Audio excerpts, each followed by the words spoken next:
Hello दोस्तों, एक बार फिर से आपका स्वागत है हमारे HSC इन्फॉर्मेशन चैनल में। जो भी भाई हमारे अभी तक चैनल को सब्सक्राइब नहीं किए हैं, लाइक नहीं किए हैं, प्लीज़ सब्सक्राइब करें हमारे चैनल को, ताकि आने वाले जो भी HSC से रिलेटेड इन्फॉर्मेशन चैनल आए आपको मिल सके, आप आसानी से देख सकें। आपके लिए आसान होगा HSC से इन्फॉर्मेशन लेना। आज का हमारा टॉपिक है सेफ्टी ऑफिसर का role and responsibility. Safety officer का रिस्पॉन्सिबिलिटी क्या है? जब सेफ्टी ऑफिसर कोई भी फ्रेशर भाई हमारा साइट पे जाता है तो उसका क्या रिस्पॉन्सिबिलिटी है, क्या करना चाहिए, उसको क्या क्या चेक करना चाहिए, क्या नहीं करना चाहिए। सबसे पहले हम लोग सेफ्टी ऑफिसर के एज ए सेफ्टी ऑफिसर जब साइट पे जाते हैं तो हम लोग TBT कंडक्ट करते हैं, safety tool box talk meeting. वो जो हम वर्कर के साथ कंडक्ट करते हैं, सुबह सुबह हम वर्कर से बात करते हैं वहाँ के वर्क इन्वायरमेंट के बारे में, उनके वर्कर के हेल्थ के बारे में, और हमारा काम से बात करते हैं। काम जो हमारा वहाँ हम लोग को टास्क मिला है उससे रिलेटेड हमारा क्या खतरा है और उससे बचाव क्या क्या करना है, तो ये सब हम लोग बात करते हैं। 10 से 15 मिनट ही हमारा मीटिंग चलता है। उसके बाद हमारा दूसरा आता है सेफ्टी इंस्पेक्शन करने का। सेफ्टी इंस्पेक्शन में क्या करते हैं, हम जो भी टूल्स टैकल्स हम ले गए हैं साइट पे वो सब वैलिड है कि नहीं वैलिड है, और उसका थर्ड पार्टी इंस्पेक्शन हुआ है कि नहीं हुआ है, और वो लोग प्रॉपर काम करने के लायक है कि नहीं है। ठीक है, फिजिकली हम लोग पूरा चेक करते हैं। तीसरा हम लोग अपना काम करते हैं जब सेफ्टी ऑब्जर्वेशन का। सेफ्टी ऑब्जर्वेशन हम कब करते हैं, जब हम काम शुरू करने से पहले हम जाते हैं उसका साइट पे, उस साइट पे जाकर हम लोग पूरा काम को चेक करते हैं। कोई ऑब्जर्वेशन होता है तो हम अपने इंजीनियर या सुपरवाइजर को इन्फॉर्म करते हैं कि इसको बंद करिए, ये ऑब्जर्वेशन है, ये खतरा है, तो वो हम लोग बताते हैं। चौथा हमारा रिस्पॉन्सिबिलिटी होता है एक्सीडेंट या कोई भी इंसिडेंट हो, कोई भी नियर मिस हो, उसका रिपोर्ट बनाना और उसका फर्दर इन्वेस्टिगेशन करके हमारा रिपोर्टिंग कोऑर्डिनेटर को उसको वो पास करना। ये भी एक हमारी बहुत ज़्यादा जिम्मेदारी है। तीसरे आता है, फिर नेक्स्ट आता है हमारा अपना first aid facility. First aid facility में जो भी हमारा फर्स्ट एड किट दिया गया है उसको हमको बराबर आपको इंश्योर करना है, सेफ जगह से रखना है, कुछ डैमेज ना हो, उसका चेकलिस्ट बराबर मेंटेन होना चाहिए। ये भी हमारा एक रिस्पॉन्सिबिलिटी है। तीसरा सेफ्टी अवेयरनेस का। सेफ्टी अवेयरनेस हम लोग क्यों करते हैं, सेफ्टी अवेयरनेस से हम लोगों को बताते हैं। मंथली हमारा अवेयरनेस प्रोग्राम चलता है। एवरी मंथ हम लोग एक एक प्रोग्राम करते हैं।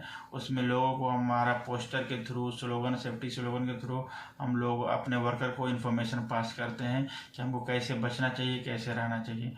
फिर हम चेक करते हैं वर्कर का कॉम्पिटेंसी। वर्कर कॉम्पिटेंसी कैसे चेक करेंगे, हम लोग उनका ट्रेनिंग पासपोर्ट से चेक करते हैं। वो लोग ट्रेनिंग पासपोर्ट में जो भी काम करने जा रहे हैं उनका ट्रेनिंग हुआ है कि नहीं हुआ है, वो चेक करना बहुत ज़रूरी है हमारे लिए। वो इसलिए कि अगर ट्रेनिंग नहीं हुआ है और वो काम करेगा तो हाई रिस्क हो जाता है, क्योंकि उसको उस काम के बारे में मालूम नहीं।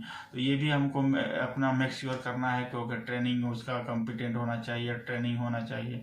फिर उसके बाद हम चेक करते हैं HSC प्रोसीजर।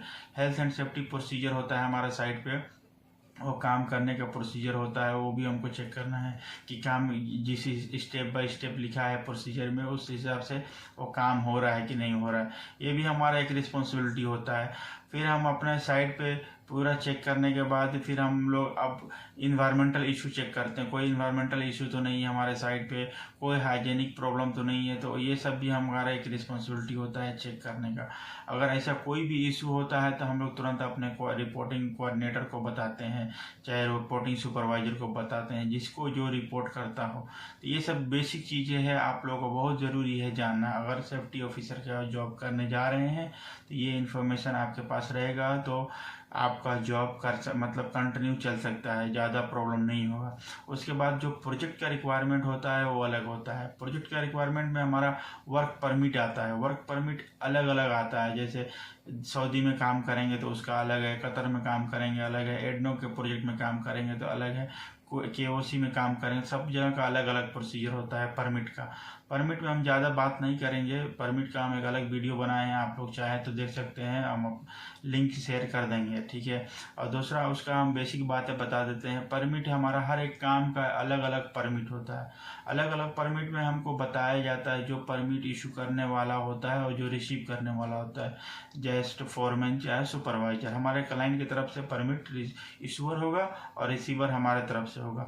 तो उन दोनों का समझौता होना चाहिए, उस पर एक फॉर्म पर साइन होना चाहिए दोनों लोग का। उस फॉर्म में हमारा वर्क डिस्क्रिप्शन रहता है, क्या काम है, डेट, टाइम, ये सब पूरा शेड्यूल रहता है। उसके बाद उस काम का खतरा क्या है, उस काम का बचाव क्या है।